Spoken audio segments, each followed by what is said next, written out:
Good morning, 10 o'clock straight up. Red Friday morning, Boogie with Bull, Dave Globin, and Bill Muckler. Today, for Friday, it is President Trump's 78th birthday. It is also Flag Day, and we'll talk about what happened this week with Bill Muckler.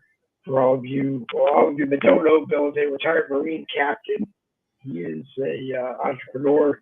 He's a well-known author for the 2020 books, 2020, A Clear Vision for America, 2020, A Clear Vision for Our Future, and the novel, Six Soft Targets.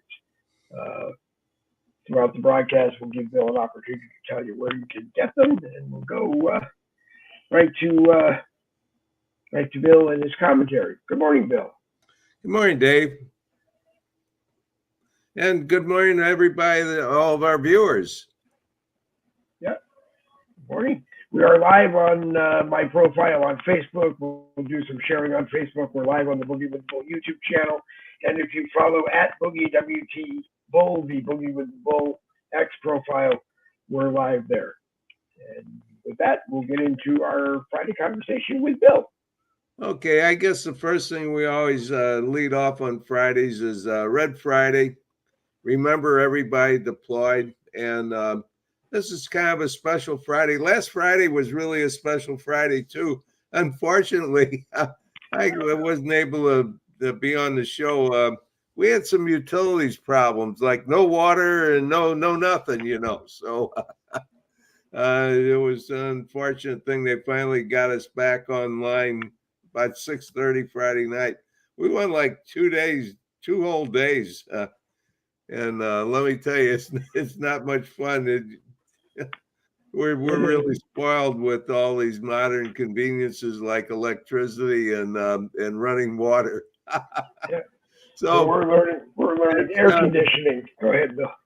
One thing I always talk about is I want us to keep in our thoughts and prayers all of our active duty personnel, because some of them are deployed overseas, some of them are in harm's way, and some of them are just a heartbeat or a moment away from being over there. It's different than when I served. When we went to Vietnam, I think we had about 6 hours of notice, and then we were packed up and put on a ship. Now they just grab their gear and they're on an airplane and they're there, within a day or less. Something that we never talk about that I'd like to, kind of remind everybody of is the Israeli conflict or war in Israel with Hamas. The IDF, the Israeli Defense Force, that's their armed forces. Israelis' armed forces consist of a lot of armed forces personnel, male and female, of which a lot of them are Americans with dual citizenship. So we have Americans that are actually fighting over there, although, they have dual citizenship with Israel. So they're not part of our military armed forces, but they are American citizens. As far as I'm concerned, they are. And we also still have some American hostages, which I'm really, really disappointed in our administration and not doing anything to get the American hostages back. We could accomplish this 6 months ago. Our current administration is one of appeasement, and they're failing miserably at that. So anyway, you're probably wondering, and Dave tried to get me to talk about this before we went on when we were in, I guess, the green room, whatever that is.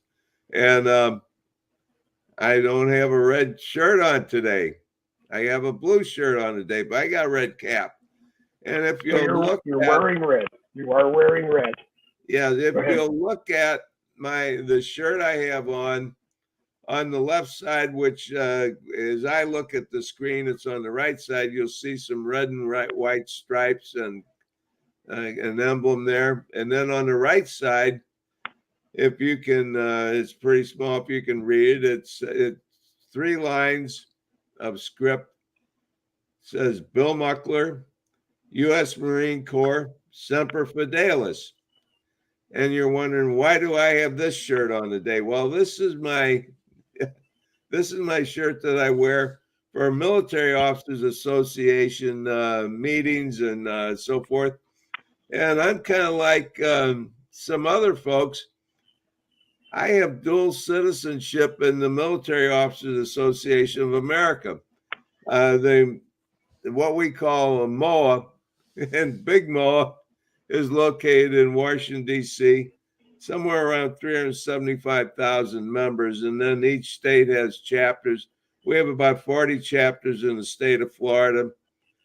I belong to the chapter over here in Sebring, which is a Highlands County chapter. Got around 80 or so members, a smaller county. And then I'm also an elected officer on the board of directors and have been for what seems like forever with the Cape Canaveral chapter in Brevard County. And that's the largest chapter in the country. We've got about 1,400 members.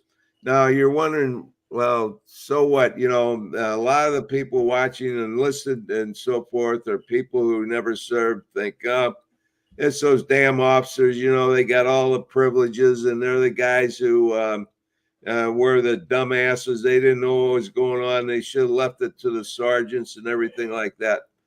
Well, I would just like to give a little bit of a brief I guess, explanation of what the Military Officers Association of America does. We are the largest and most effective advocacy group for active duty personnel, veterans, surviving spouses, anybody that has anything to do with the military. We're the one who gets them the benefits, the pay, the extra benefits, gets the spouses benefits. A lot of times the surviving spouses weren't getting anything. We get it for them. We are active and we are effective, and it's the officers. Not saying anything about the enlisted men. They have many enlisted organizations. I'm a lifetime member of the Marine Corps League. Mostly, very few officers belong to the Marine Corps League. I'm also a lifetime member of the American Legion. I love these organizations. I support them and everything. But the one that really gets the work done is the Military Officers Association of America. And this is my uniform shirt. And today we are sponsoring and we are heavily involved in an event that's going to take place at the Military Museum here in Sebring, Florida. And that's because it's the 249th birthday of the United States Army. So there's going to be a lot of Army colonels there and Navy captains and one Marine captain. I'm the token Marine that's always there. And they like to give me a hard time, but they know they're outmatched when it comes to handling me. I handle the generals and the colonels with ease. Anyway, we'll have this ceremony and everything to honor the United States Army, their 249th birthday. And Dave was mentioning about Flag Day. And I'm not sure why Flag Day ended up, I haven't really done any research on this, why it ended up being on June 14th. If there was a reason for that, I don't know if it was coincidental with the founding of the United States Army. The Army was 1775, and I think the first Flag Day, Dave, if I'm not mistaken, was 1777. I think so. That's when I think it would have been 2 hours later.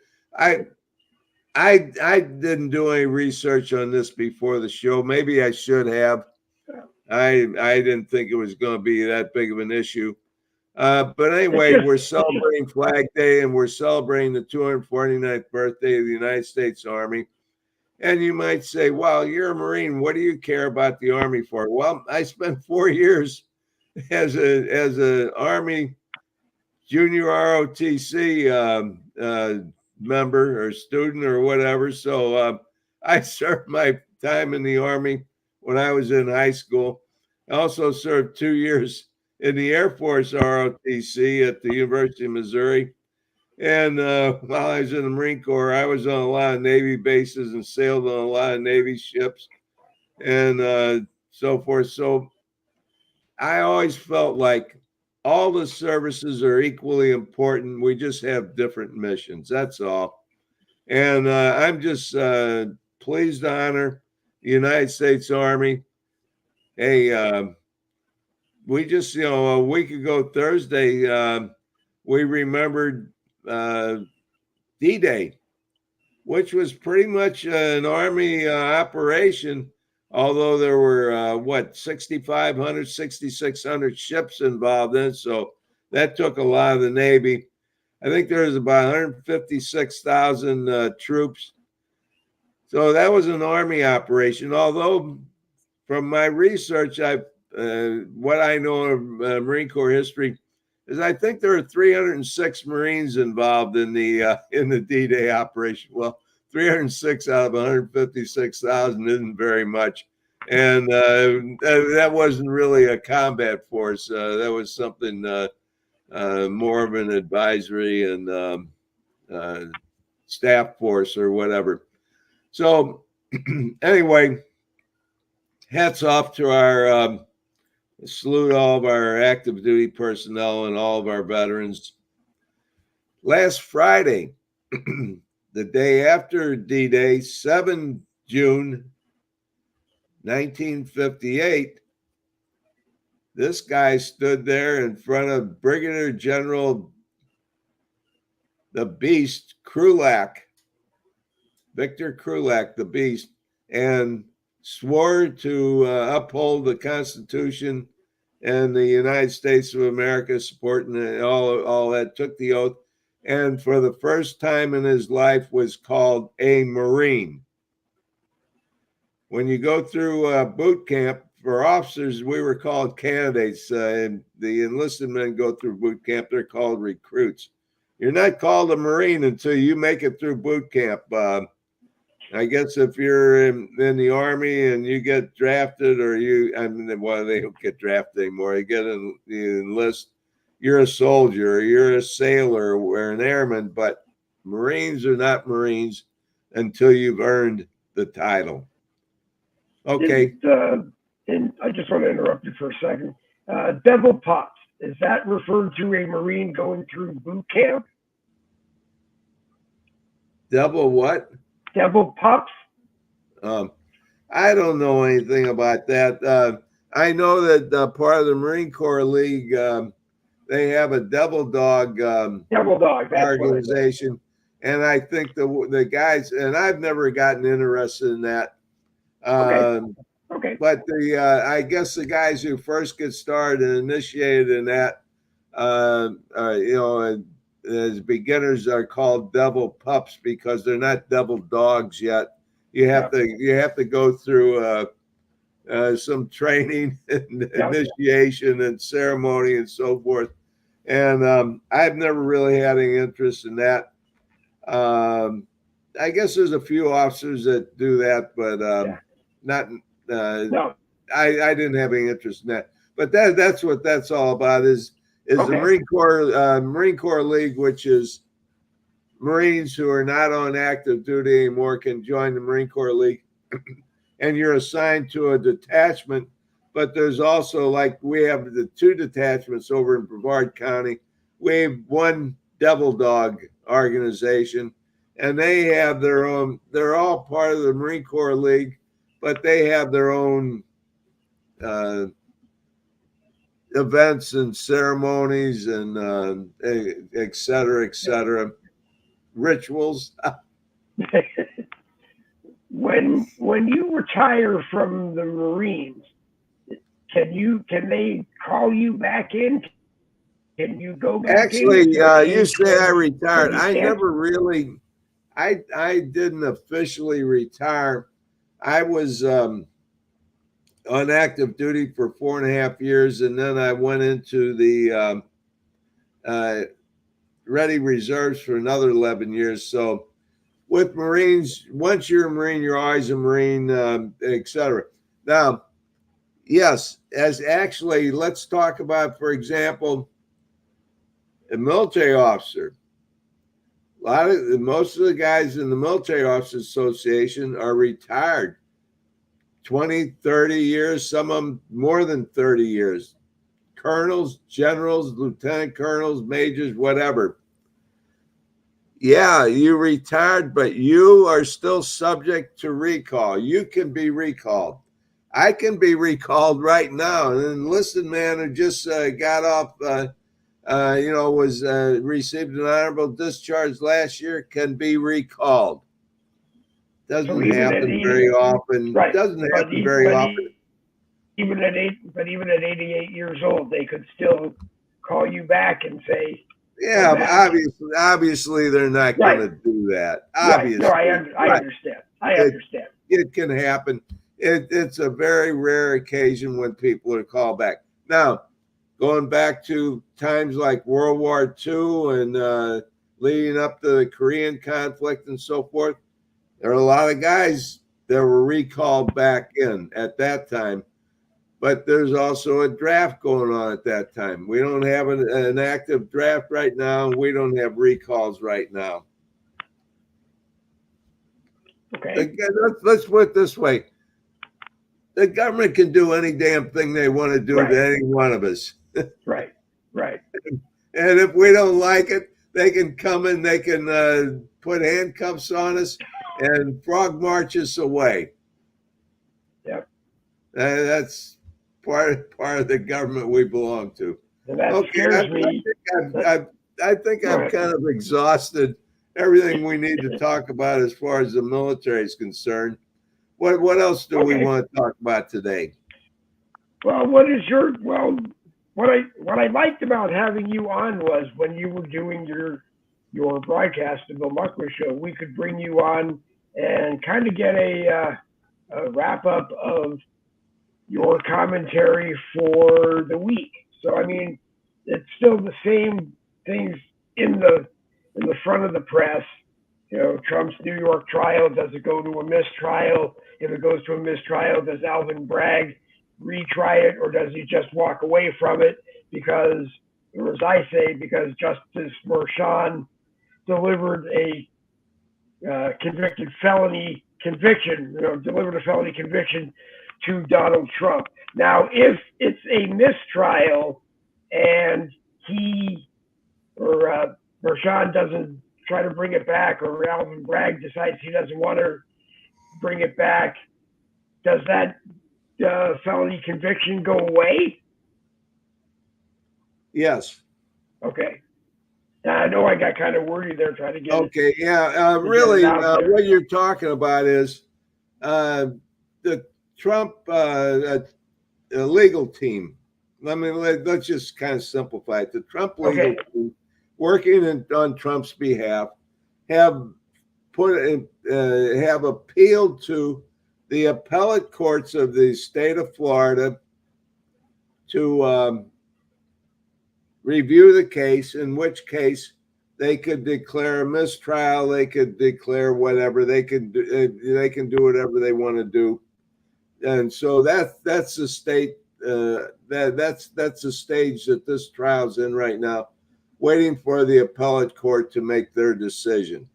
In the meantime, Judge Merchan is supposed to hand down his ruling on for Trump for how long he's going to if he's going to have to go to jail, or if he's going to be fined, or what's going to happen to him. And I believe that's on July 11th, if I'm not mistaken.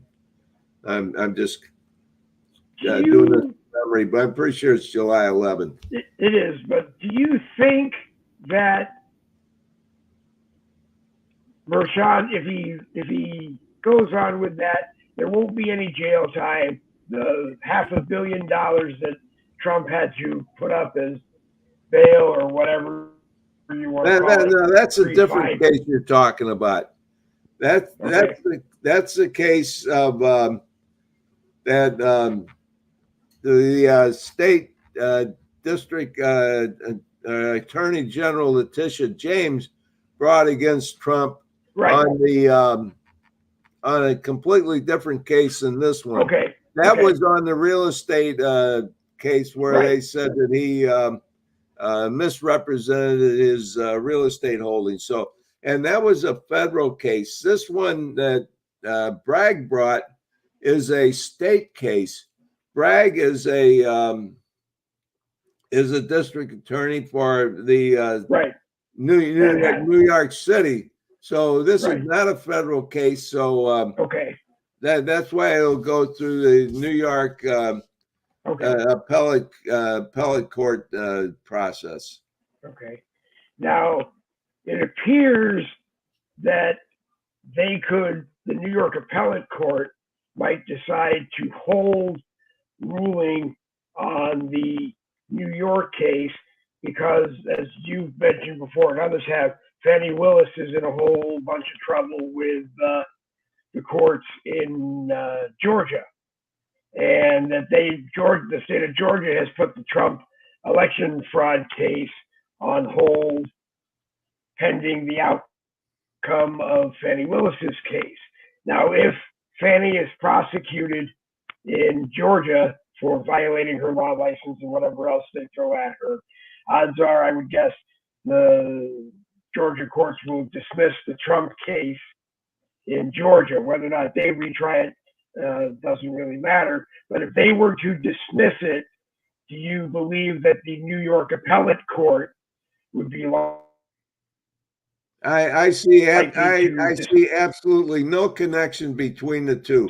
What New York does and what Georgia does are two completely different things. I don't think one has any bearing on the other. I don't think one would affect the other. Listen, these judges are egomaniacs. They're not going to say, well, I'm in New York and they're down in Georgia. They did this, so I'd better do that. I'll defer to them. They don't do that. They're the kings. They're in charge. They're the egomaniacs, and they aren't going to be affected. They are not going to be affected by anything anybody else does because they're the judges. They rule. They're in charge.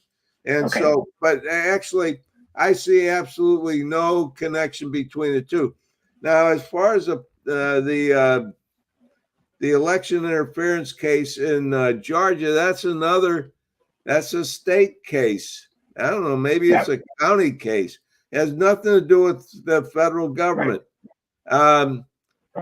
What's happening is they're going to decide whether Fannie Willis, if you call her Fannie Willis, you're referring to her big butt, and that's being a racist, right?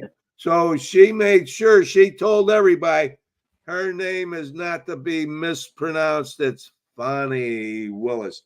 If she is disqualified, then her whole legal team is disqualified. So then this case just is in limbo.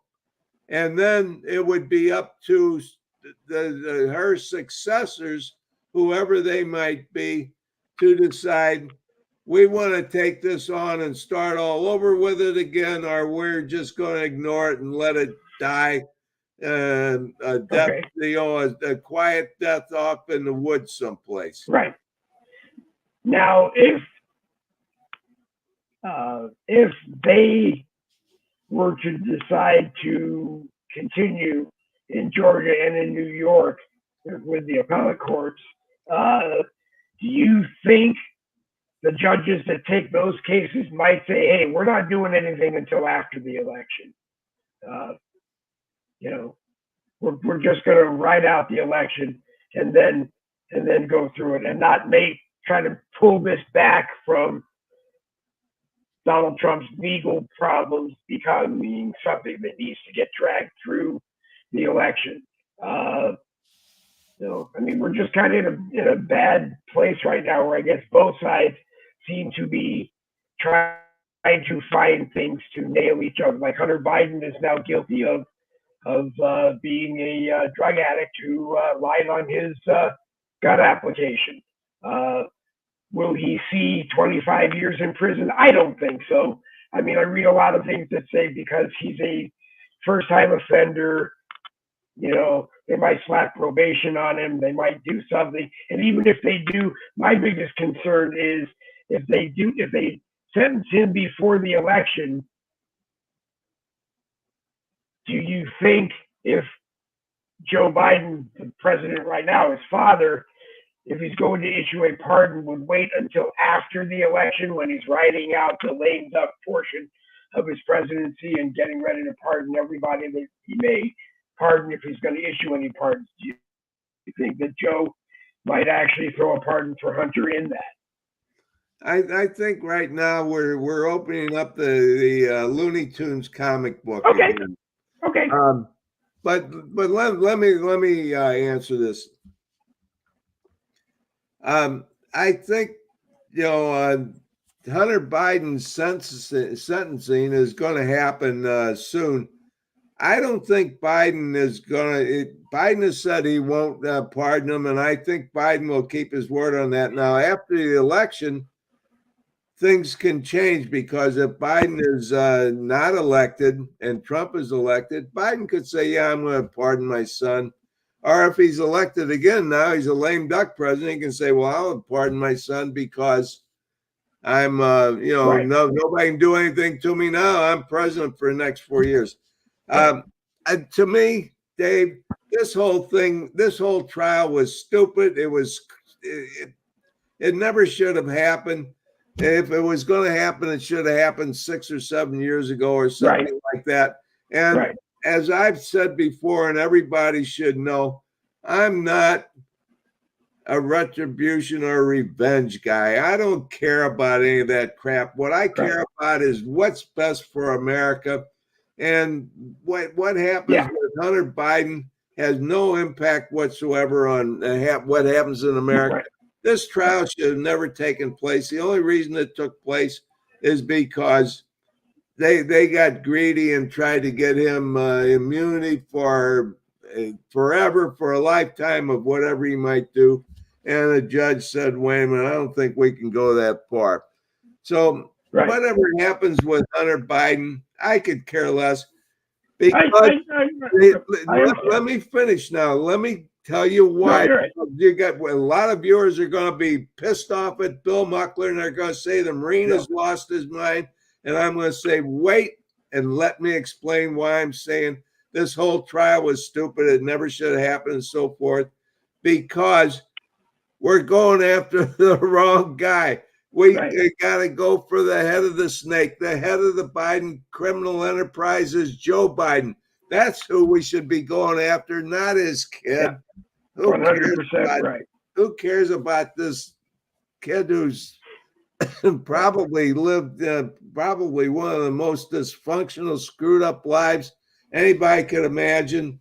And as far as I'm concerned, if it was up to me to sentence him, I would not send him to jail. Like Dave said, first time offender.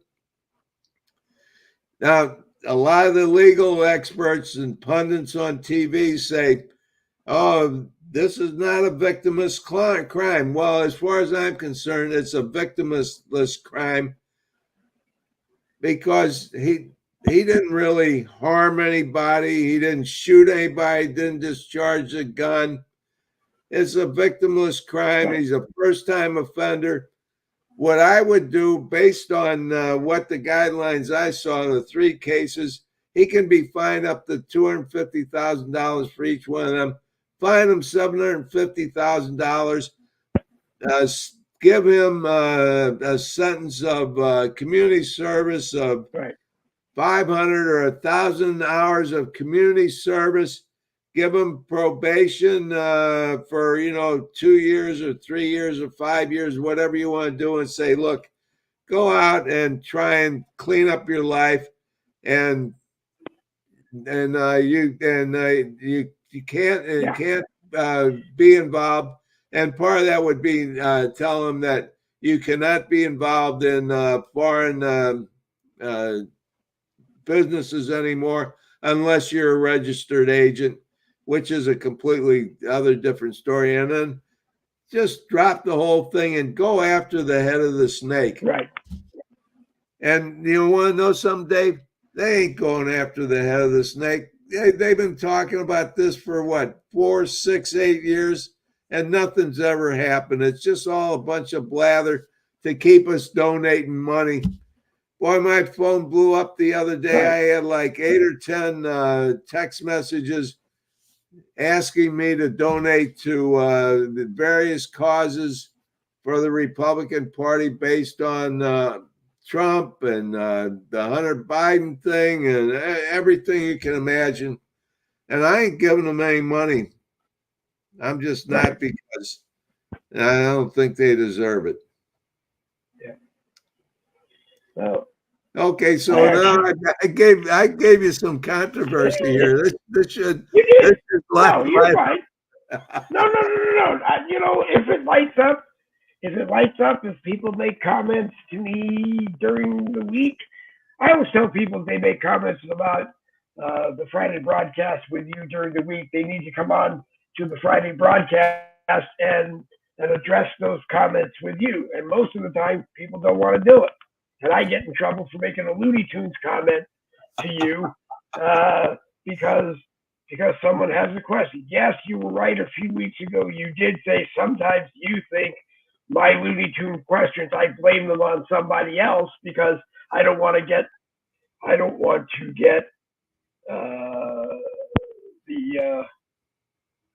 to get yelled at for a stupid question. Sometimes that is true because I'm afraid to ask a question. Anyway, but anyway, we have a good time when we do this.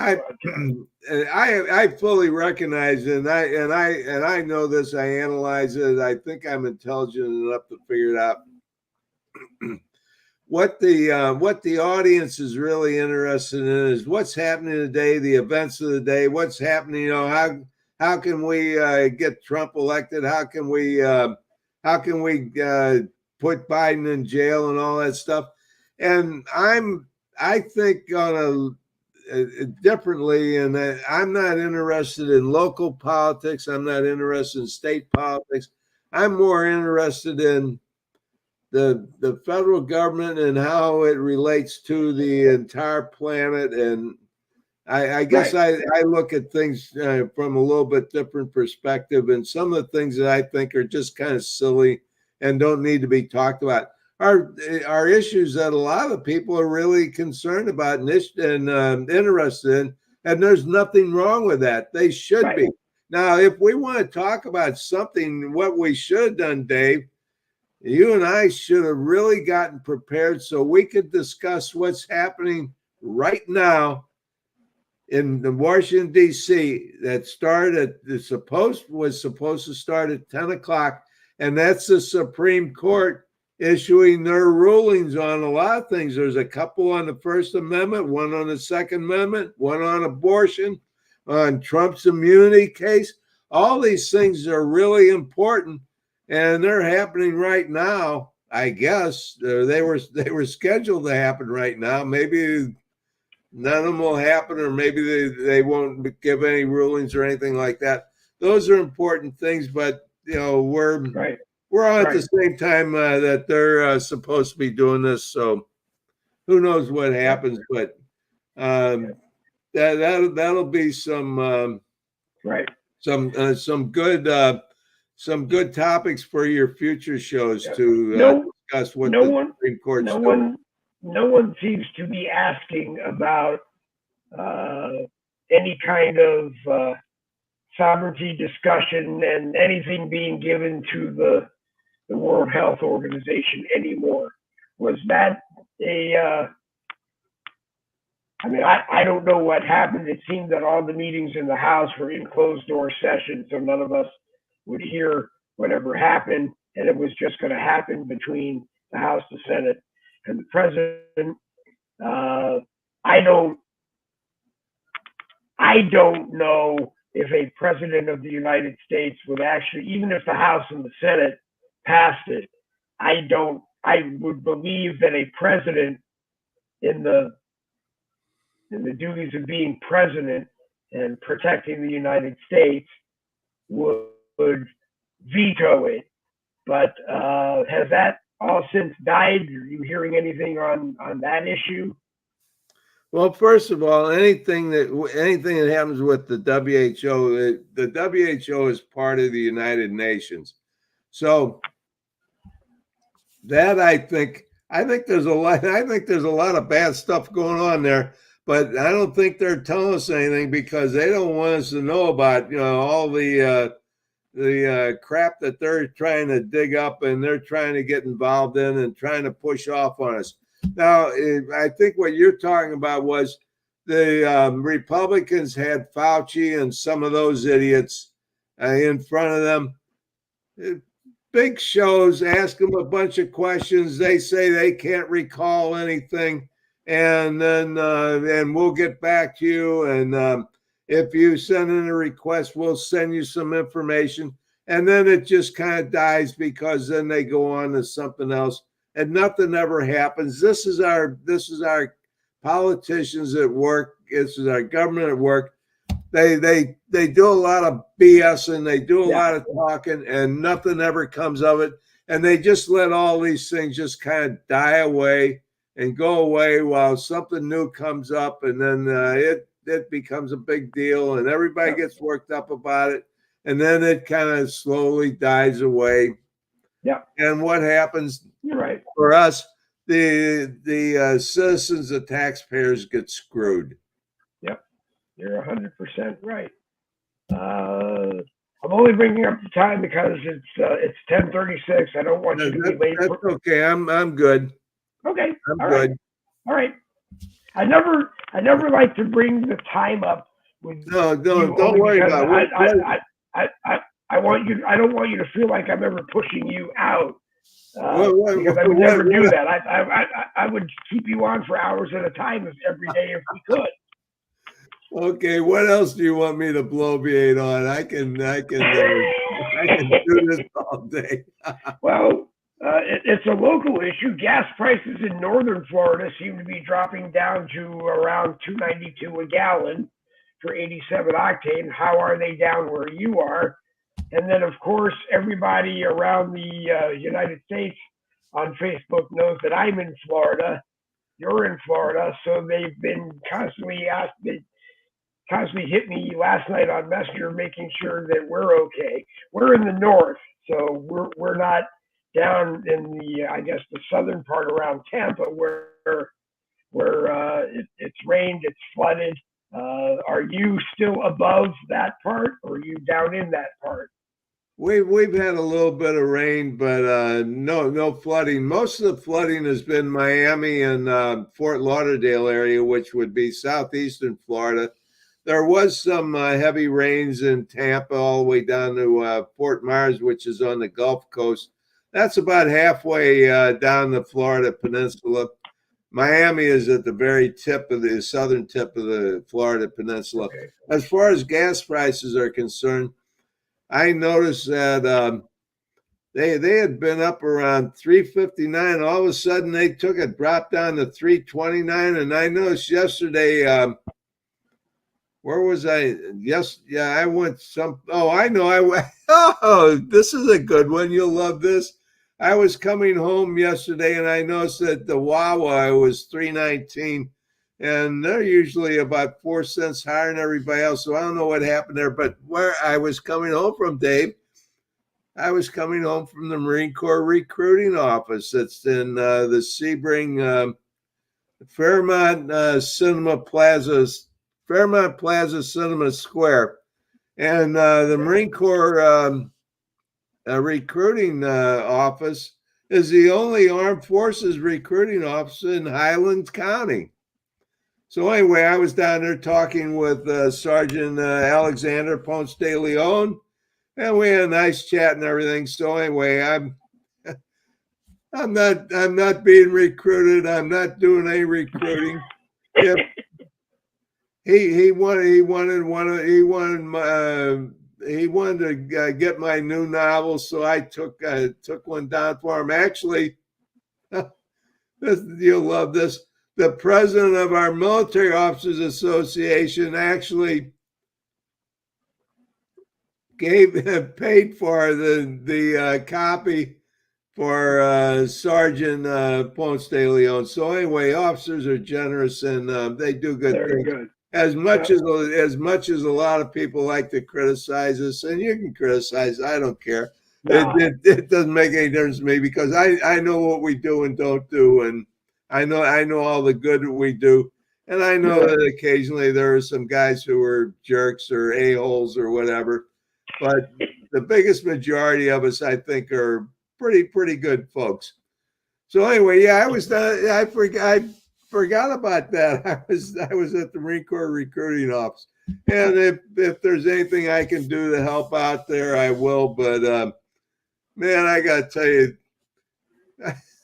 I'm 70 years older than these guys they're talking to, so there's not really a whole lot that I can do other than say, I can tell my story, and they think, oh boy, well, won't this guy ever shut up? This old guy, he'll probably die before he gets home anyway. No. So anyway, yeah. So anyway, I'm out. I do a lot of stuff. This coming Tuesday, I'll be Zooming on Tuesday morning with my Cape Canaveral Military Officers Association chapter. We'll have our July monthly board meeting, of which I'm an officer and on the board of directors. So I'll do that, and I'll have this shirt on, and I'll be on Zoom, and well, good. I got all kinds of stuff going on. So still active at 88, or have you crossed over to 89 yet? What is it? It's June 14th of June. Well, we should know it's the 14th. It's Flag Day. Right. Yesterday was the 13th, so I'm 2 months away. August 13th, I'll be 89. August 13th, Bill will be 89 years old. And anybody watching, you got to. I mean, this is what I always imagined my life would be at 88, 89 years old, still out there, still trying to do some good, and I just enjoy having Bill on. And take a couple of minutes and talk about the books, Bill. And let's start off with the novel this time, because more and more people that I hear from are buying the novel. I'm not sure if they're buying the 2020 books. Actually, one of the things I'm going to be doing is I'm going to be stopping by the post office. My last copy is sitting on the counter here.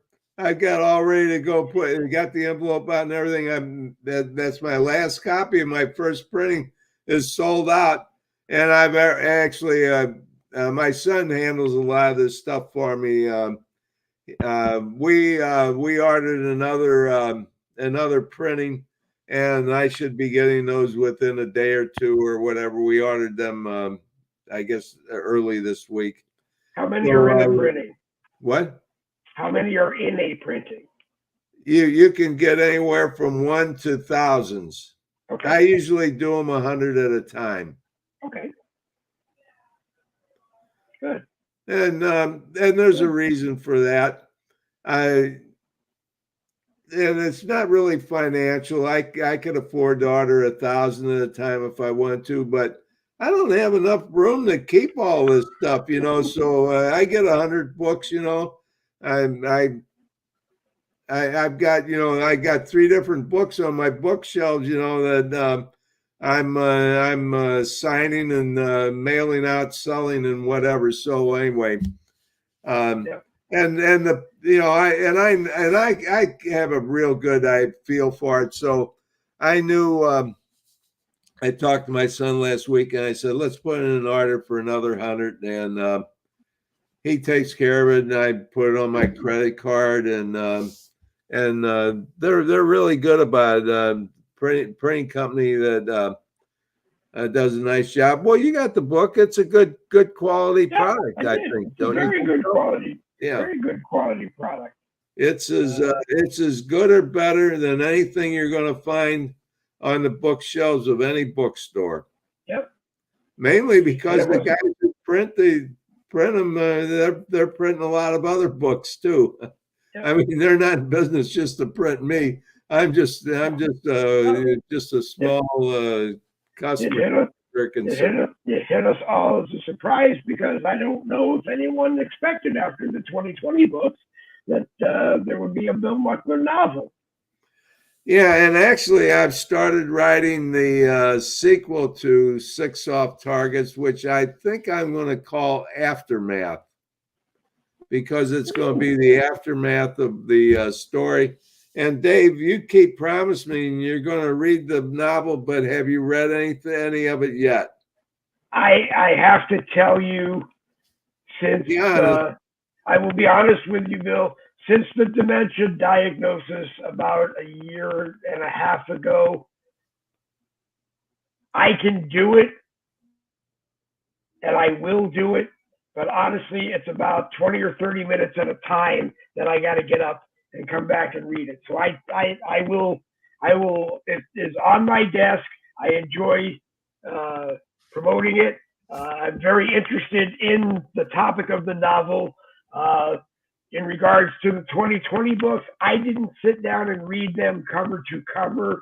I read like you did, like you said, go to the table of contents, read the chapters that you want. Now with the dementia, I have to go back and probably reread the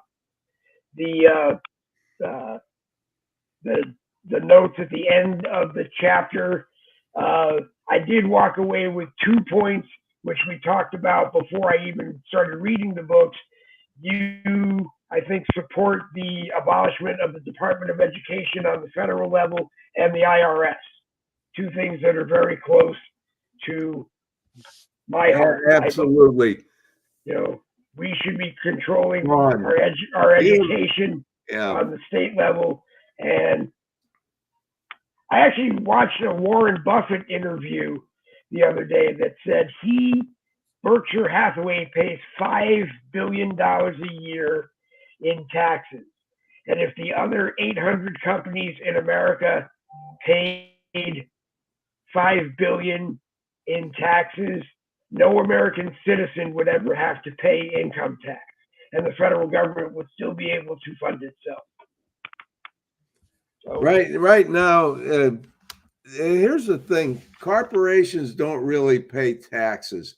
Now, some of them, they all have to submit a tax return, and some of them actually do send some money, some dollars to the federal government. But what they do then is that's an expense that goes to the bottom line. So what they do is they either don't give their employees raises, they cut the employees' benefits, or they raise the prices for the consumers. So corporations don't really pay taxes. Now, right now, and this, let me bloviate on this a little bit.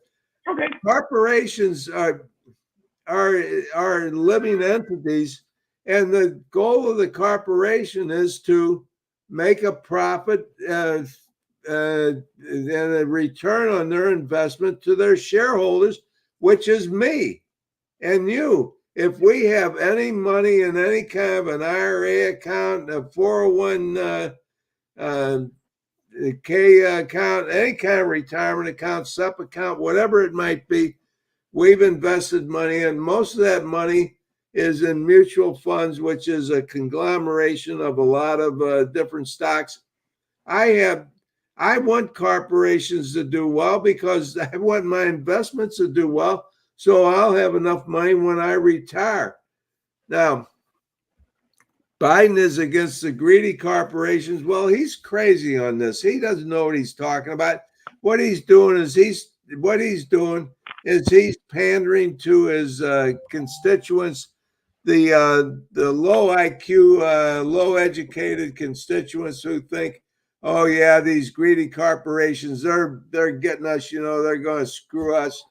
It's the big guy getting the guy, and it goes back to this oppressor thing. The corporations are the oppressors, and we, the people, are oppressed because they're greedy and they're charging us all this money. Well, I want corporations to make a profit. I want them to continue to do research and development, because if they continue to do that, they're going to be able to make new and better products. They're going to be able to stay in business to make stuff that I want to buy.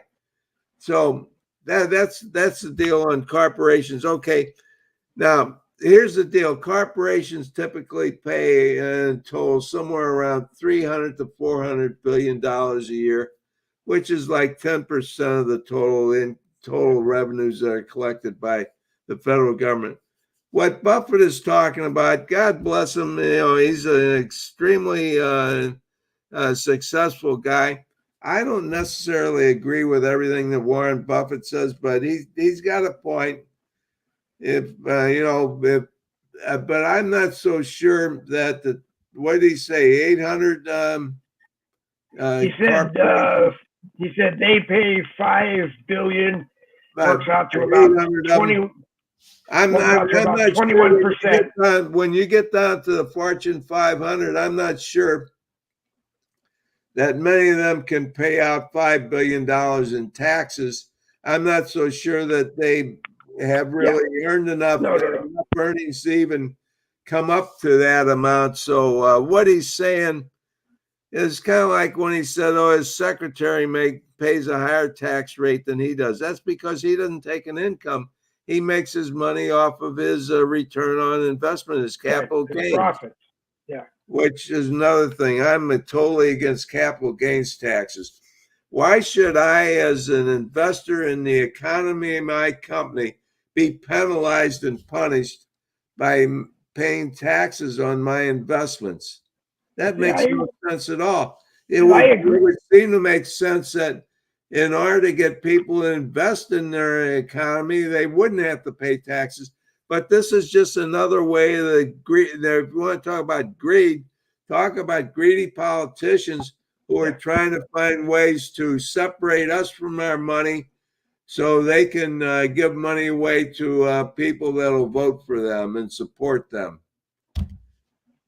Okay, let's move on to the Department of Education. Okay, yes, because that's one of my favorite things. Our grandson, hundreds of billions of dollars. You're getting close to $1 trillion a year, of which only about half of it goes to actual classroom education. The rest of it goes to every other damn thing you can think about, which has nothing to do with education. And the government should not be involved in education. The government wasn't involved in education until 1979, when Carter and the Democrats came up with this idea that we should have a Department of Education, because that was a way for the teachers' unions to get control over everything. And the teachers' unions are probably the worst, most corrupt and evil organizations in this country. And you say, no, I'm against the teachers. Well, most of the teachers, they just pay their dues, but they don't have anything to say with, they pay their dues because they have to, otherwise they can't hold their jobs. Right. And they got this whole big structure of the teachers unions who are really more political than educational. And as far as I'm concerned, get rid of the Department of Education, get rid of the teachers' organizations, and let private enterprise take over education. And that way you'll have competition, and education will get better, because whenever there's competition, things get better. People do better because they got to do better. They're going to lose out. So charter schools over public schools, or a combination of both? Neither. No? Okay. Private schools and homeschooling, period. Okay. Yep. The government at any level, federal, state, county, local, completely out of the education business. Education is done privately. That's the way it was 150 years ago, and we seem to grow. We grew a pretty successful country doing that, and that's what we need to go back to. So I know if Jen was on here, she would agree with me, because she would. Yep, she would. She's doing it right. She is homeschooling the last of her 5 children. You see, Going through Dave, high school right now. when the government's involved in education, then the government is indoctrinating, just by the nature of it, is indoctrinating the students, because they have to perpetuate themselves. It's all in my book. Let's talk about 6 off targets. Okay, let's do that. Matter of fact,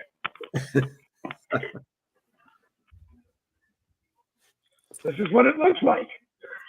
There you go. And as I always say, when you order the book from Bill, he will write a very nice note to you, or if you're giving it away as a gift, he'll write a nice note to the person. April 23rd, 2024, he lied and he said, "Hope you enjoy the read." No, he's very serious, and I will enjoy the read, because the topic of the book absolutely fascinates me. I'm a bad reader in that the only book that I ever acknowledged reading from cover to cover, from the moment I picked it up to the moment I put it down, was John Grisham's The Firm, because it just grabbed me.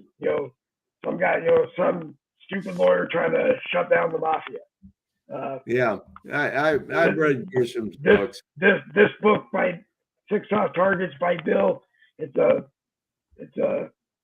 topic that just grabs me. But like I said, I'm bad in the sense that the discipline to sit down and try to read for, it doesn't look like it. It doesn't look like it will take a long period of time to read it. The first 15 pages are just introductory type things you can read in 10 to 15 minutes max. Okay, well, I can. And that way, you at least get a start on, and then read a page or two. Okay. Yeah, all right, Bill. 6 soft targets. Here's how that came about. Okay. Most of us that are, I guess, at least 25. No, I guess 30 years old or older will remember what happened on September 11th of 2001. That was 23 years ago. So people that are 25, 26, they were just a couple years old. They don't remember all that. So anyway, as a consultant, I was traveling all the time. Well, now they started, Homeland Security got created, and we had this TSA got blown out of proportion.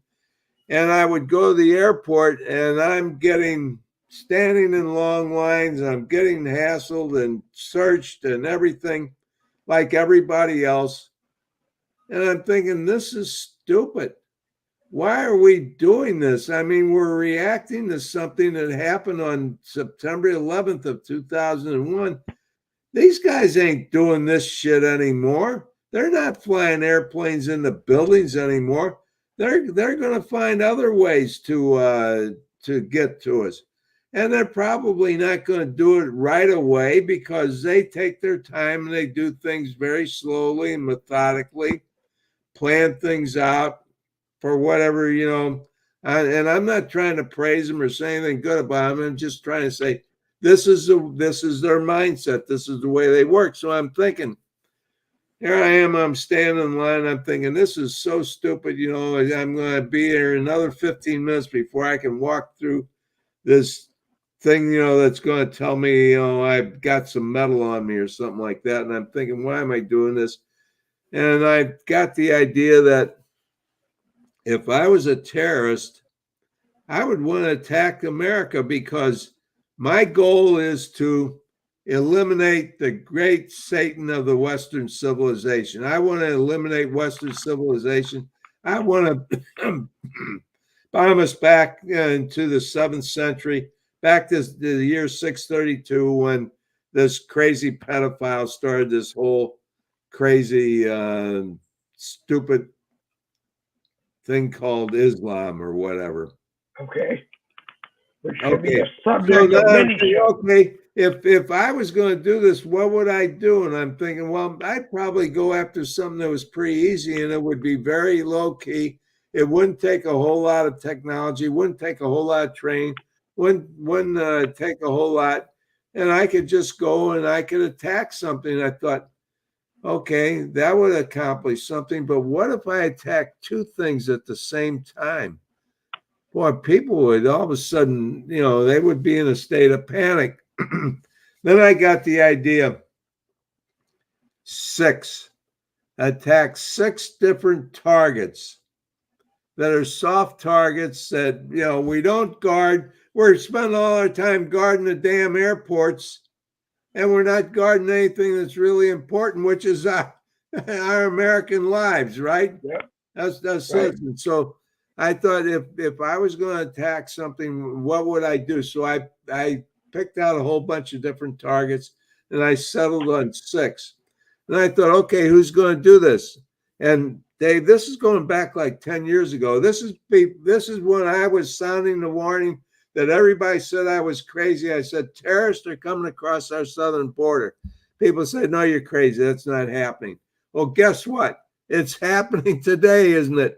We know that terrorists are coming across our southern border. So who's going to be on the who are the jihadis going to be that are going to attack these 6 soft targets that I figured out?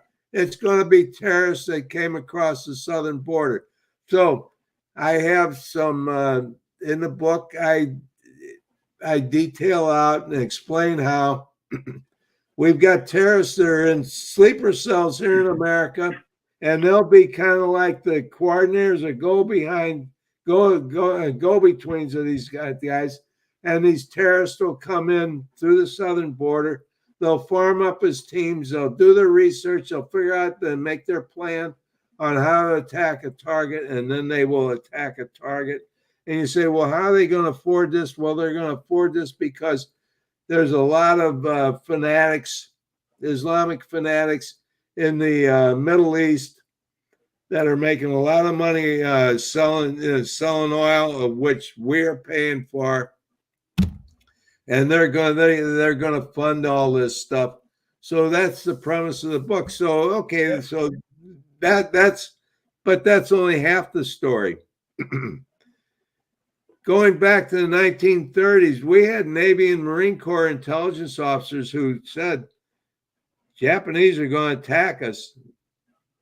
Wouldn't pay attention to them. And why? They said, well, if you don't know the exact date and time and place that this is going to happen, we're not going to do anything about it.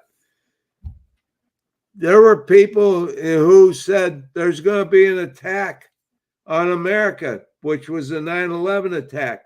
That nobody would listen to them because they said, well, if you can't tell us the exact place and time and date and everything, how it's going to happen, screw you, we're not going to waste our time listening to you. We got cocktail parties to go to. Yep.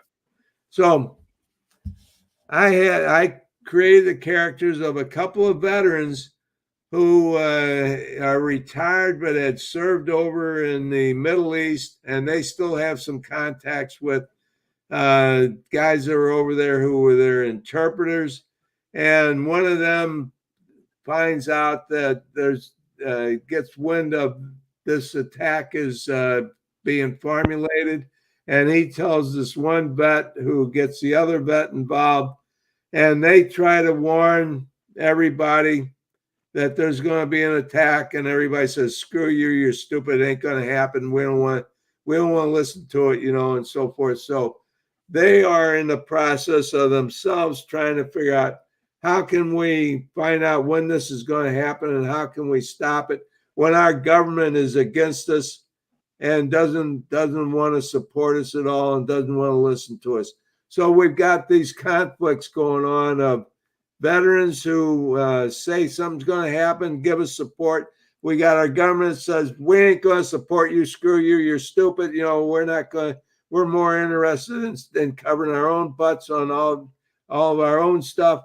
And then we got these fanatics who are financing this, and we got the terrorists coming across the southern border, and they come from a few other places. I got some pretty creative ways that they get into our country and form up these cells. How they go about, deciding, what they're going to do, when they're going to do it, and everything. And the whole idea of it is they're going to attack all these targets, and I'm not going to tell you when, but at exactly the same time on the exact same day. So it just completely paralyzes America. And when that happens, what does our president do? Tells everybody you got to wear a mask, and he locks down the country. Nobody can go out. Everybody's under curfew, right? You mean Tony Fauci was the president of the United States in your book? You thought who was? I'm just teasing. I said Tony Fauci is the president of the United States and 6 off. No, I will let this. I will give you a hint. If you get the book and you read the characters right in the beginning of the book, you'll see this. The president of the book is a guy by the name of Joe Bottoms. Oh, God. And his vice president is Pamela Paris. Oh God. Bill Markler has written the book of the Biden presidency. And you'll never, listen, when it gets to how they react to this and everything, it's going to blow your minds. People who have gotten this far, and Dave, I got to tell you, when you read this thing, it's just going to blow you away. You're going to love it. Sounds like I won't. Yeah, it sounds like I won't want to put it down, which is a great way to relax. So I will read the 15 pages, and knowing me, I'll probably want to read 15 more, and try to do it. And we will be looking forward to Aftermath, the sequel. And are you just starting it? Do you have an idea when you think it will be published? I just started. I have no idea. I could probably write it in 2 months, but it'll probably take me 2 years because I'll be on and off of it. Okay. So you heard it first. Right here, folks, Bill Markler's 90th birthday present to America is going to be Aftermath. There you go. The sequel to 6 Soft Targets. Now, is the website still up, or do people go to your profile and message you with all of their information? I am so glad you asked me that, because that's another thing that I'm involved in. Oh, boy, web page. I got a fantastic web page. And the thing of it is, we put together in the year 2015, and we've updated it and so forth. And it was really, it was a forward thinking, before the times web page. But now, as I hear, and my son is typically my advisor on this. He's the IT expert. He says,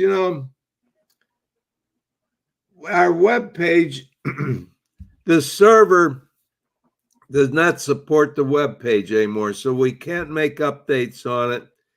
And one of his best friends owns an IT company, and I know this guy real well, Nick. He's a great guy, really, really good. So they get talking. They said, yeah, we need to bring the web page into 2024. So my web page is now being updated. It's not under construction because it's already built and everything on there. So that's something I've been doing over the last couple of weeks. Is I've been reviewing and rewriting a lot of the text and content on the web page, and hopefully it'll be ready to go in another few days or few weeks or whenever they get to it. I'm getting the family discount on it, so I can't really push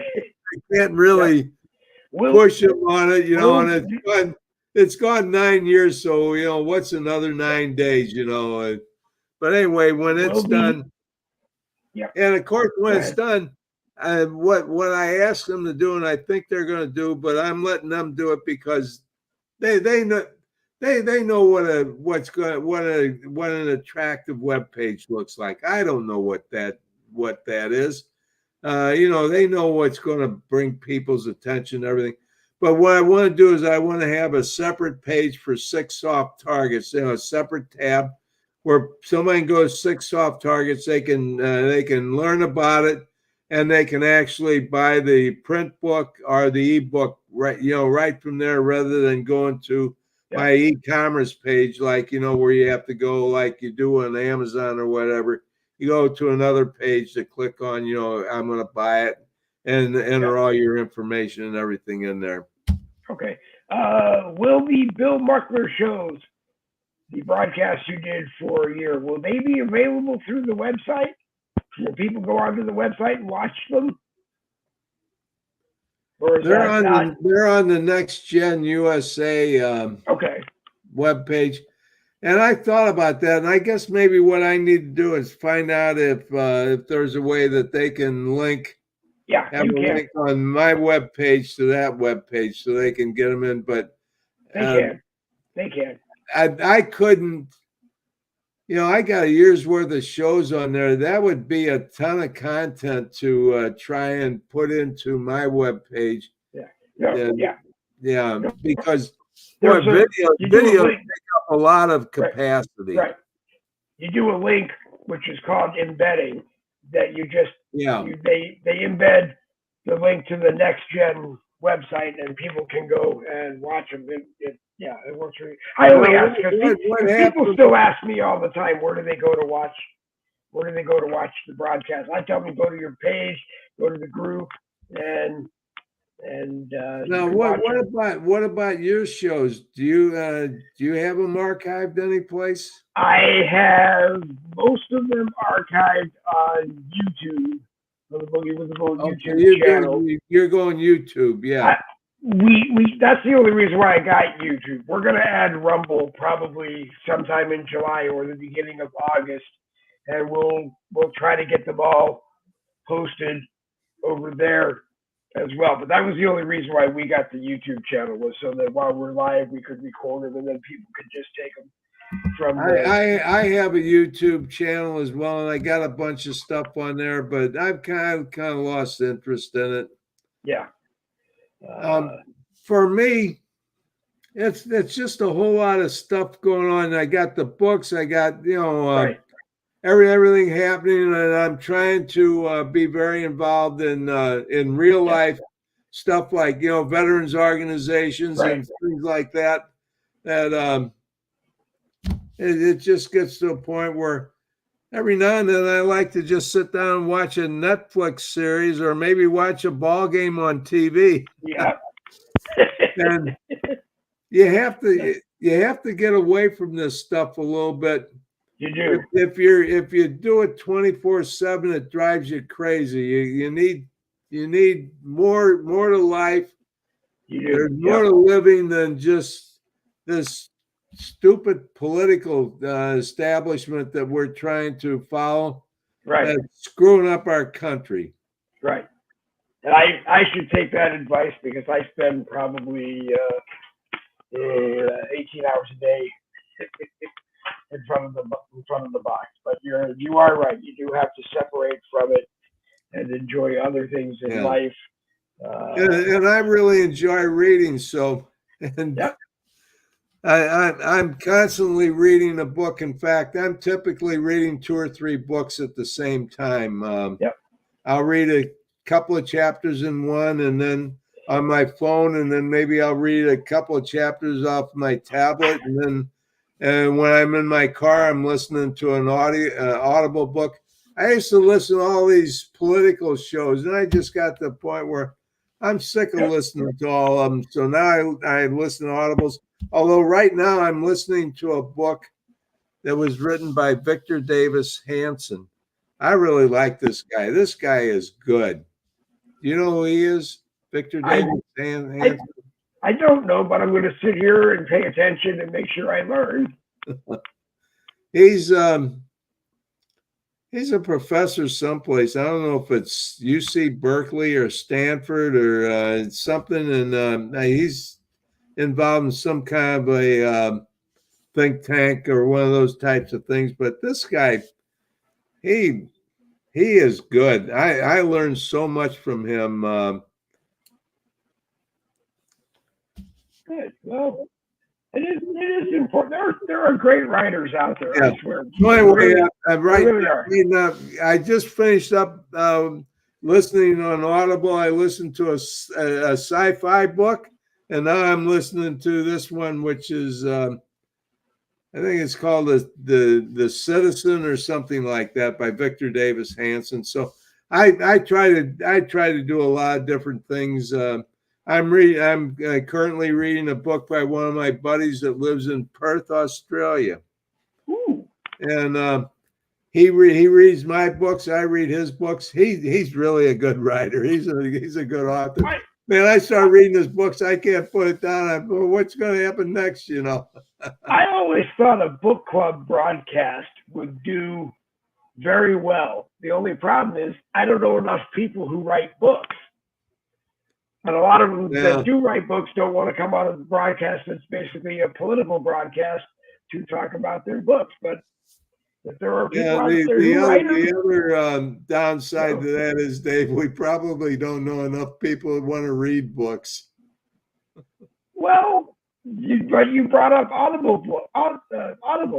I was a big supporter for a long time of books, recorded books for the blind. I talk to them about reading them, but my voice really isn't.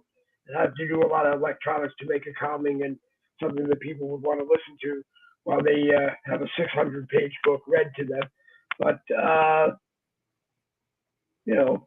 it is something that, out of curiosity, if someone needed your book on Audible or some kind of service read to them, is it available? No, I actually I contracted with somebody to do an Audible, my first book, and that didn't go well. No. I paid him twice and I got zero. Uh-oh. So anyway, it's so expensive to do, and I can't read myself out loud because I'll go along and then I get ahead of myself and I screw something up, and so I just kind of gave up on the Audibles. Although I have a lot of people ask me all the time, "Hey, if you got an Audible, I'll get it." And sorry, I just haven't been able to do that. And most of the time on Audible, I just listen to Audible in my car. Yeah. And I read. I either read print books or books off my phone or my tablet when I'm sitting in my recliner and putting my feet up so I can. Yeah. All right, Bill. I'm not chasing you away. I'm just telling you it's 11:18. Yeah, This is the longest we've ever gone. So we could probably go another 3 or 4 hours. But we could. I need to get going because I have to get to this event by noontime. No, go. I don't ever want to hear anyone come onto Facebook and say you were late because you were on a Boogie with the Bull broadcast. Okay. All right, Bill. Always a pleasure. Six Soft Targets is the novel, and 2020 A Clear Vision for America. 2020 A Clear Vision for Our Future is the I call them the Conservative Patriot Broadcasters Bible. Both are available from Bill Muckler. Go to his Facebook profile and message him. He is asking for a donation on the books. If you get the 6 soft targets, which he's holding right now, the soft paperback, $20 includes the shipping. If you go and you order the 2020 books, 2 hardbound books, $25, which includes the shipping. And you will agree that it's definitely worth it for the books.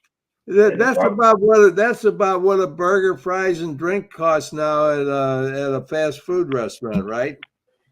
So go buy the book. Go buy the 3 books. Go to McDonald's. Chow down on food and drink and read the book. No, read the book. All right, Bill. Always a pleasure. You are welcome anytime. Next Friday, 10 a.m. Eastern, and we'll go from there. God bless all of our viewers and all the people who tune in and watch. And God bless our America. All right. Okay, Bill. As I said, the author of the 2020 books, 2020 a clear vision for America. Excuse me, 2020 a clear vision for our future. Go to the Bill Muckler profile on Facebook, and you will be able to post him a message. He will need your name, your address that you want it sent to, and he will send them to you. And then, like I said, please, the donation for the books, $20 for the softbound 6 soft targets is a deal at any price. I'm sure it is. And the 2 hardbound books, the 2020 books, are definitely something you need to read. I often say they are as relative to life in 2024 as they were in 2015 when he wrote the books. And we did talk about the abolishment of the Department of Education on the federal level. We didn't get into abolishing the IRS, but it's just time, and I'm sure there are others. Like Bill said with the 2020 books, you can sit down and read the book from start to finish. You can look at the table of contents and mark the chapters in the order that you want to read them and learn a lot and be very happy that you did read the books. I've asked him constantly if there would be a sequel to the 2020 books, and he has said no, but you never know.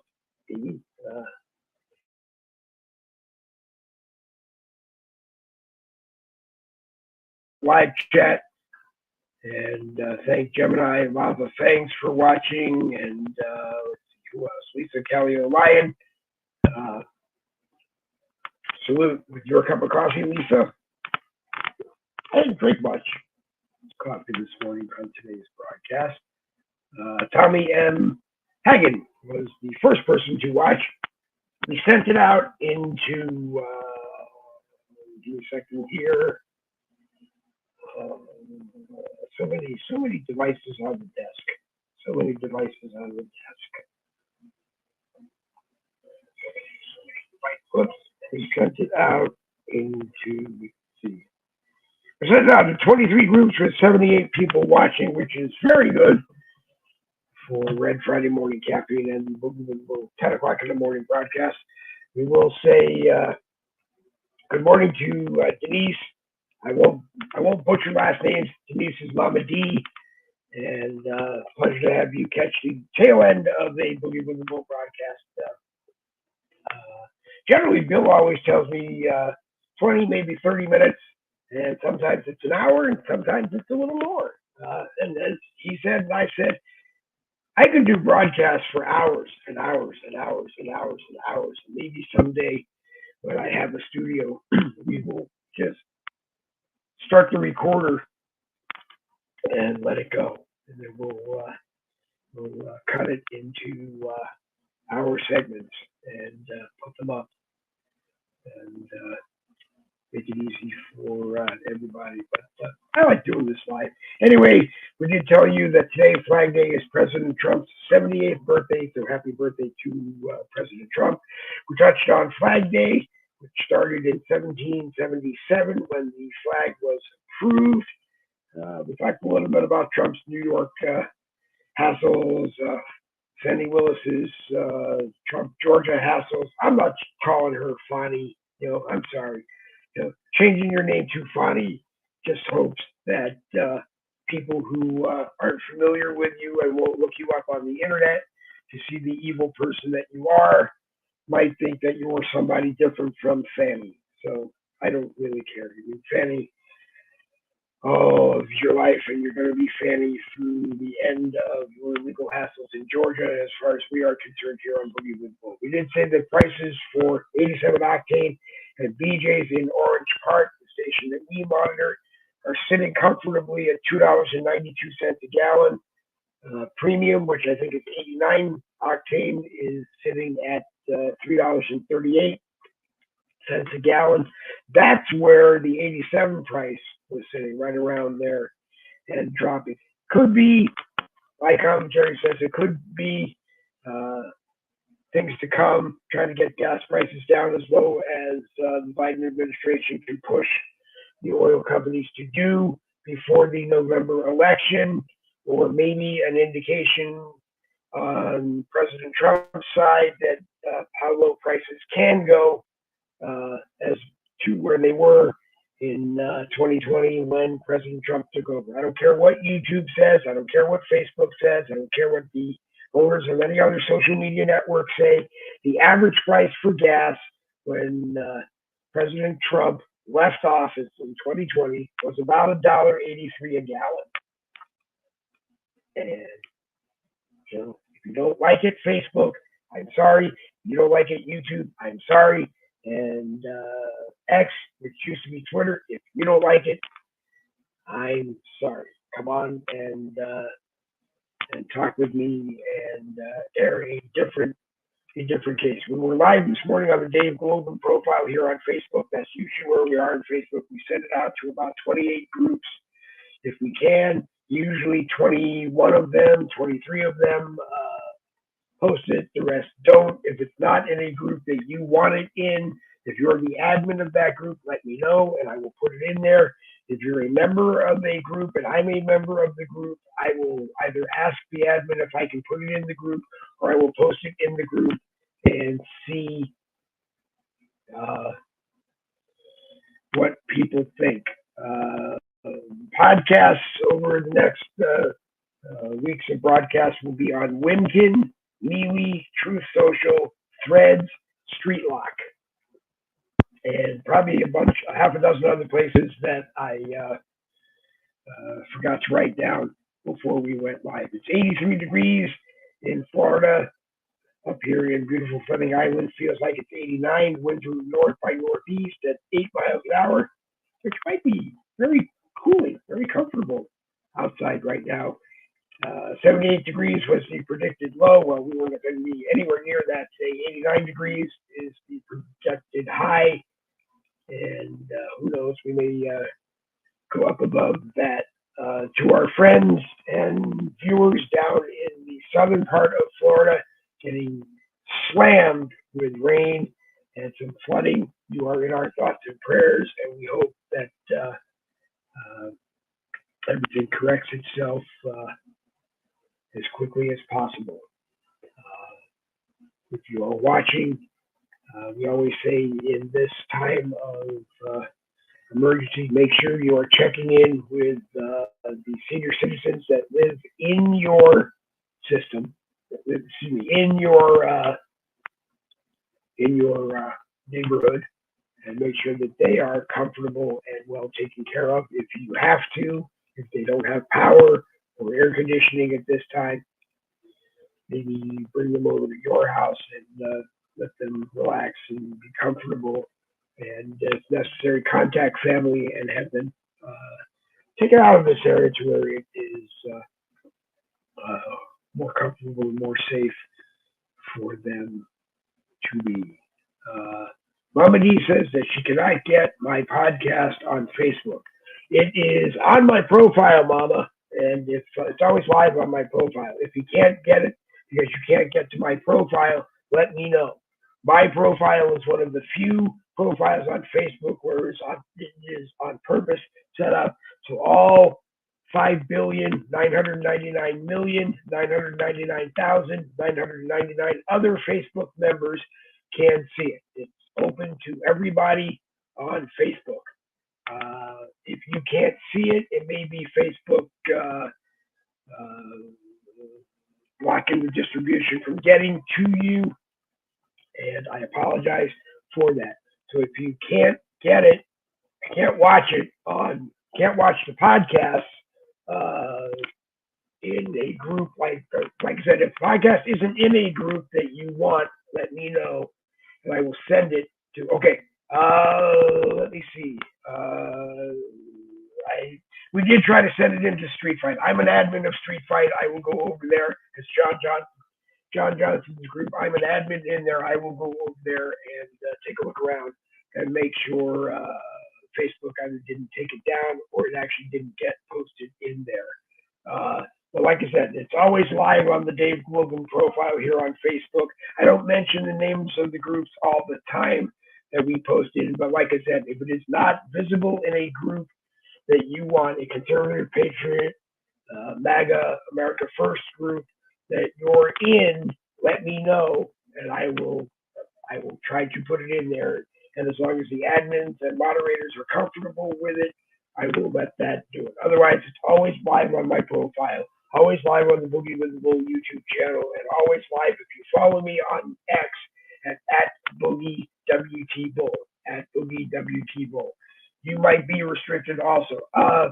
Yesterday, I noticed that Facebook, who was sending me 6-day restrictions, thinking that would become a problem for me, blocking me all over, getting out on Facebook, started sending me 1-hour restrictions again. So I have no idea, but I will do my best to make sure you get it. Worst comes to worst, Mama, I will message them to you every morning while we are live, or I will message the podcast to you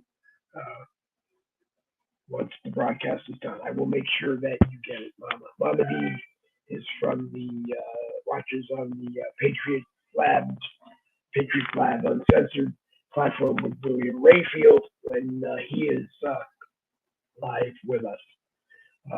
Currently, Boogie with a Little broadcast right now are 10 a.m. Monday, Wednesday, open discussions.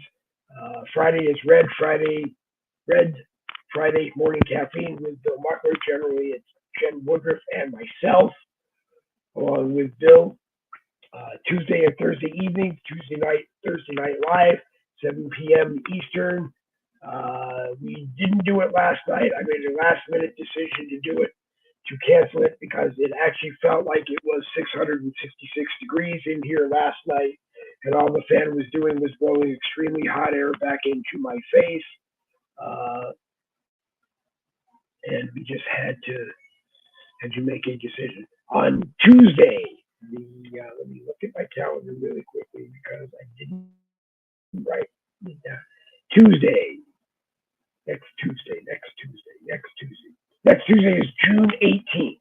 William J. Bernard, who was slated to be on last night with us, got bumped because of the extreme heat. Like I said, we'll be here next Tuesday, even if the extreme heat is still here. We will go live. I really want to get William on. I hope that William, after coming on next Tuesday, might decide on Tuesdays and Thursdays when he is available at 7 p.m.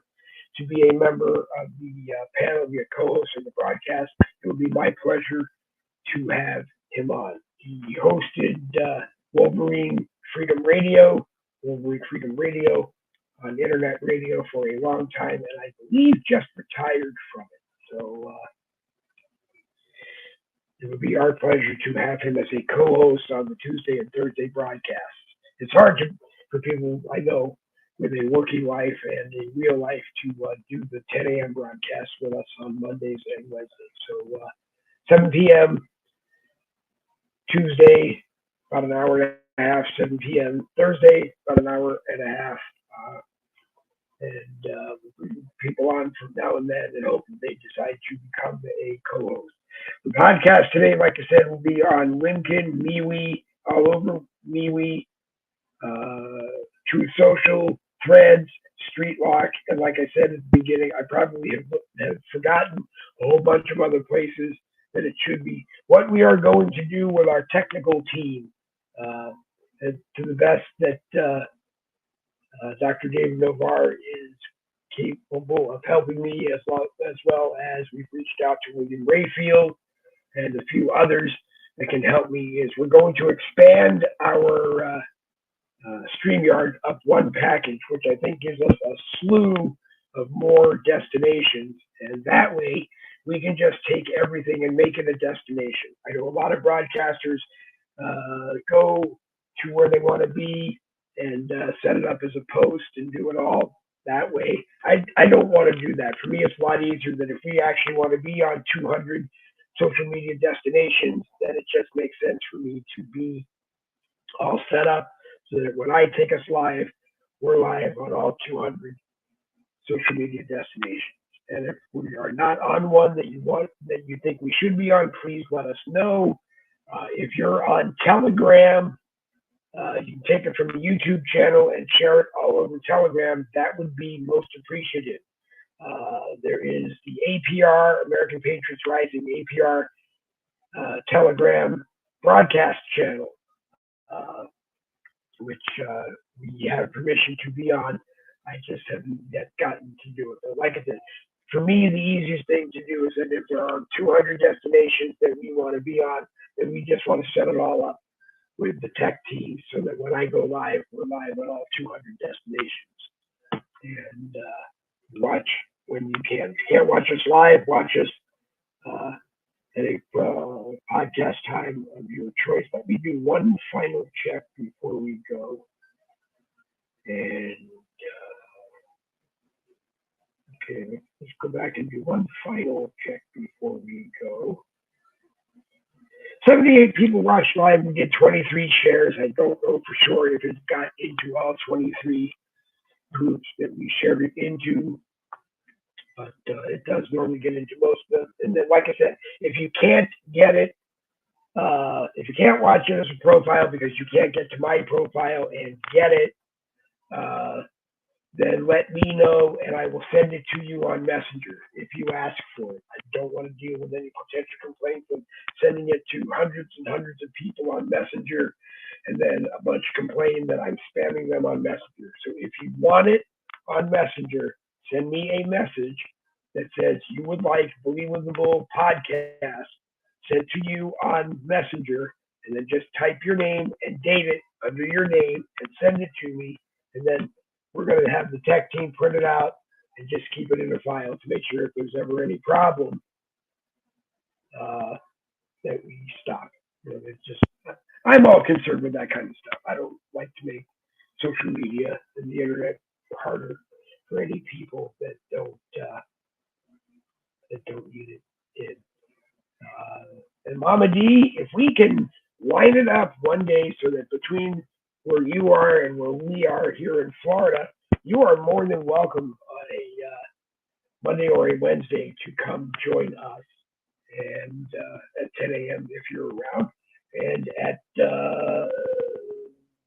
7 p.m. on Tuesday or Thursday, you are more than welcome to join us too on open discussion nights.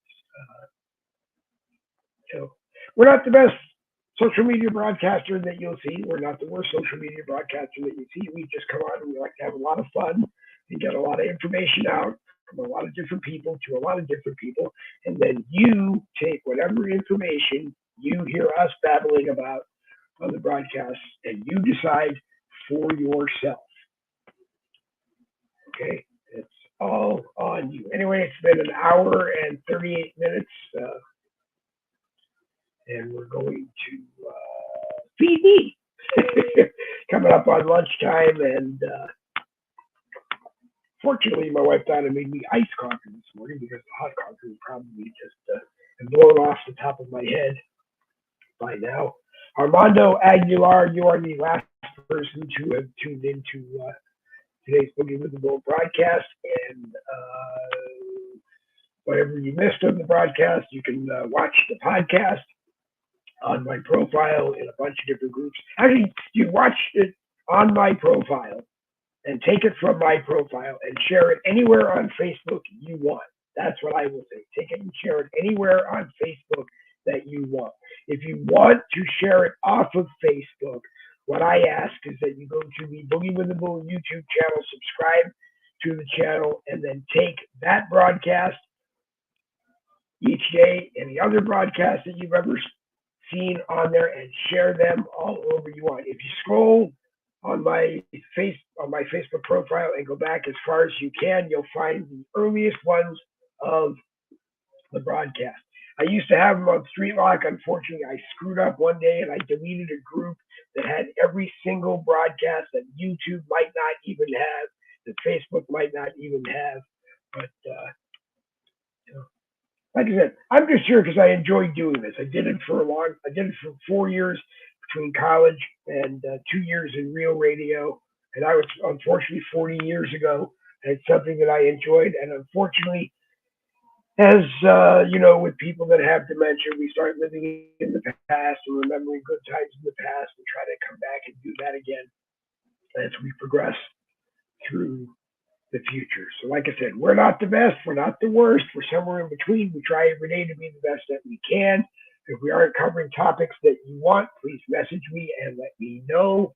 If you want to be a guest, please message me and let me know. You can be a guest Monday and Wednesday at 10 a.m. Eastern. You can be a guest Tuesday and Thursday at 7 p.m. Eastern. For Red Friday, you have to message me because Red Friday, we kind of just do Red Friday the way it is. And I want it to stay that way. There is a possibility now that a rare Saturday morning Boogie with the Bull, 10 a.m. Eastern on Saturdays, may come back. And if you can't watch it live, watch it as a podcast. And that's the whole thing I tell people with Boogie with the Bull broadcast. If you can't watch it live, watch it with a podcast. It's probably more fun to watch it with a podcast with your finger hovering over the fast forward button, and you don't have to deal with all the and or the other tangents that come up. Good morning, Robin Brunson. You are now the last person to have tuned in. We had Bill Muckler on for Red Friday morning caffeine, and we talked about a whole lot of interesting stuff. Today is President Trump's 78th birthday, Flag Day, which started in 1777 when the flag was approved. We touched base on Trump in New York. We touched base on Fannie Willis and Trump in Georgia. Georgia gas prices in Florida, $2.70. Excuse me, I wish it was $2.72. $2.92 for 87 octane at BJ's in Orange Park. Georgia, the weather is very hot. Bill Muckler said that he is going to a luncheon today to celebrate the 249th anniversary or birthday of the Army. And we talked about Bill's books. Anyway, go watch the podcast. And if you can't watch the live, if you want to be a guest, let me know. If you want to be a guest and you need to send me a whole ton of information to read about you before you become a guest, email it to boogiewiththebull@gmail.com. BOOGIEWITHTHTHEBULL, boogiewiththebull@gmail.com. If you spam me at boogiewiththebull@gmail.com with spam stuff, it will be removed without being opened. If you write me stupid stuff, you'll be blocked. But stuff related to the broadcast, you want to come onto the broadcast and you want to send me a whole bunch of background bio on you, please send it there. Anyway, I don't intend on this going until 12 noon. So an hour and 45 minutes for a Friday is good because I've probably repeated myself since Bill finished up this morning too many times. And now go watch the podcast. Like I said, the podcast is going to be on Wimkin, MeWe, Truth Social, Threads, and on streetlock.com in probably an hour. And particularly people on Streetlock, if you are watching the broadcast and you want to be on a broadcast or be a part of the broadcast, you are more than welcome to come on. People on Streetlock and people on Wimkin right now. If you see it on Wimkin and you want to be on, whether you do a broadcast or just have an interest in what we talk about, you are more than welcome to come on. Wimkin and Streetlock. And that will be the Tuesday and Thursday 7 p.m. broadcast. Well, actually, it could be any of the broadcasts. Anyway, I'm Dave Rowland. I'm starting to repeat myself because I don't remember what I said, which means it's time to finish up my coffee. and probably have some breakfast, go out, sit where it's cooler, and read Bill's book, Six Soft Targets. And if you need to know how to get the book, contact me or go to the Bill Muckler profile and message Bill that you want the book or books. Anyway, I'm Dave Woodman. Thank you for the privilege of letting me abuse your time. I'm very glad that you did. Facebook played games. Our live views were a lot higher than they have been in the last couple of weeks. So they were a lot higher than they were. Now they're starting to taper off back down where they were. I'm sure it's because I am under constant 6-day restrictions, which affects distribution of everything I do on Facebook. So again, if you know that I'm on and you can't get to it, either in a group or you can't get to it on my profile, then message me and let me know, and I can send it to you at the end of the broadcast. And just that's the best that I can do. Or go to the YouTube channel and watch it over there. If you're on Facebook and you can't watch it live, then go to the Boogie with the Bull YouTube channel, subscribe to the YouTube channel. There's a YouTube chat over there that you can be in and still be part of the broadcast. And we'd appreciate that even more. Because one of these days we got to build up the YouTube channel as well. And look for us soon, like I said, on Streetlock, Wimkin, and Rumble. Those are where we're going to go.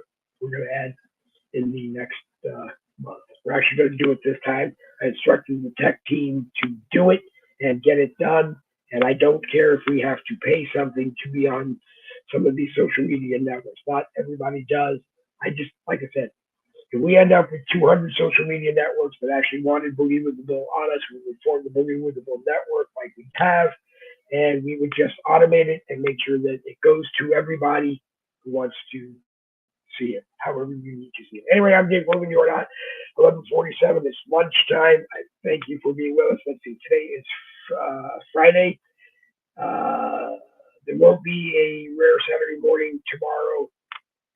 If you're planning your month ahead of time, July 8th, 15th, 22nd, and possibly every Monday after that, the Boogie with the Bull broadcast will not be at 10 a.m.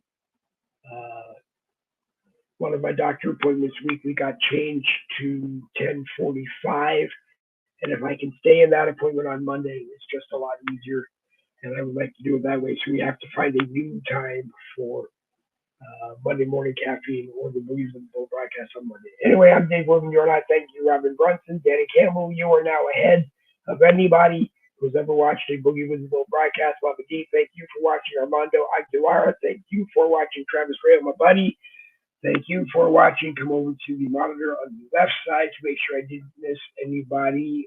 Lisa Callow, Lion, thank you. Gemini, Baba Fangs, thank you. Thank you for the hearts.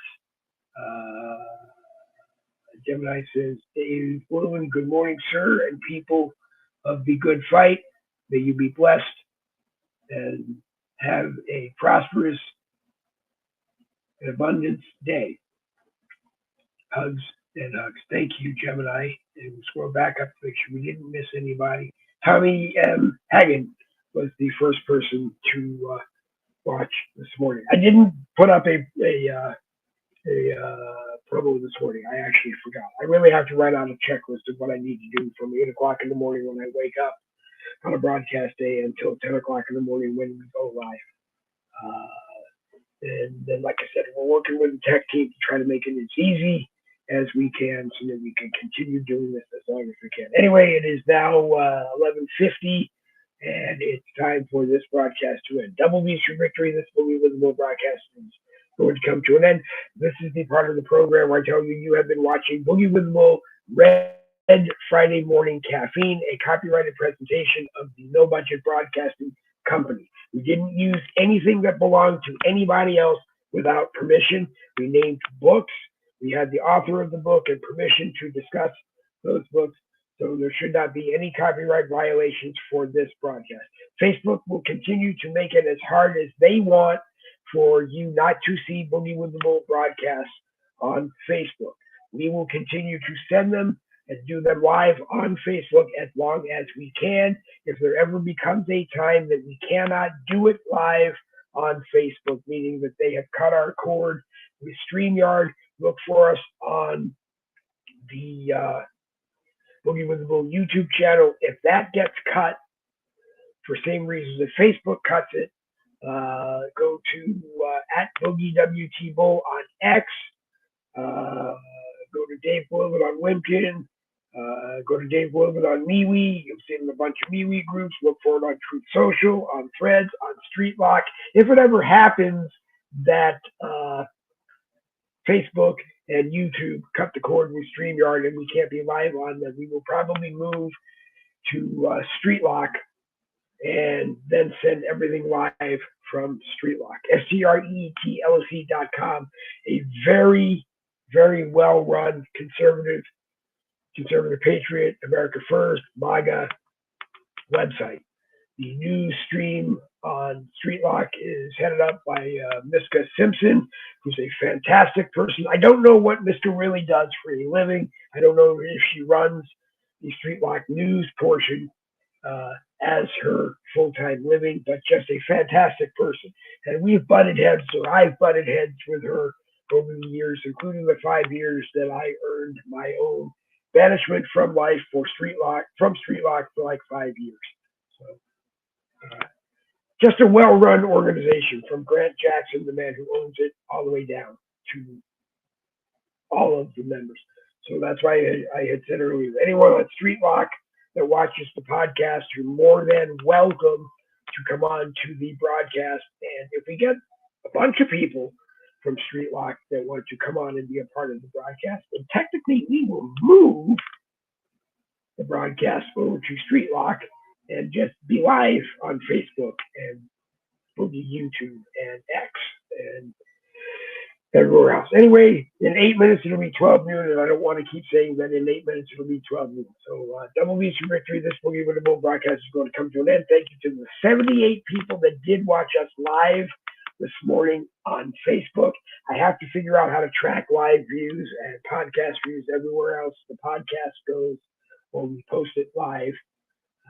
And I just appreciate it. And if anybody, like I said, if you watch it and you want to be a part of it, let me know and we'll get you on. If you can't get to watch it where you want it, I will message it. I will send it to you on Messenger. Worst comes to worst, we'll email it to you from the Boogie with the Bull YouTube channel. But if you can't get it on Facebook, go watch it on the Boogie with the Bull YouTube channel. It's the same broadcast. It's just as much fun. Just not a whole lot of people watch it over on YouTube. Like I said earlier, the main purpose of the YouTube channel at the time was so that we had a network to forward, that we weren't using Facebook to send things all over the internet, because I just don't think Facebook deserves ad revenue and or whatever when you send it someplace other than Facebook. Anyway, I'm out of here. You're out of here. And we will see you Monday at 10 a.m. and Tuesday night at 7 p.m. William J. Bernard from used to be Wolverine Freedom Radio will be with us. Don't know if anyone else will be with us. Haven't planned it that far yet. And that's what it is. So, bye. Right about, oops, wait a minute. No, it didn't go.